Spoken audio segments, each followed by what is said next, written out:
सोलापूर महानगरपालिका सार्वत्रिक निवडणूक 2025 व 26च्या मतदानाच्या पार्श्वभूमीवर तडीपार कालावधीत असलेल्या व्यक्तींना मतदानाचा हक्क बजावण्यासाठी विशेष परवानगी देण्यात आली आहे।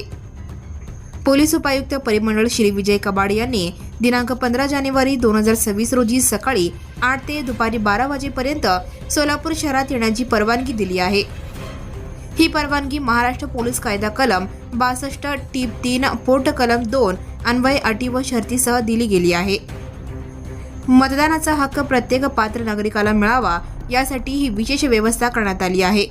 तडीपार असलेल्या इस्मानी दिलेल्या वेळेतच शहरात येऊन मतदान करावे आणि परवानगीच्या अटींचे पालन करावे असे आवाहन पोलीस प्रशासनाने केले आहे। Subscribe now and press the bell icon.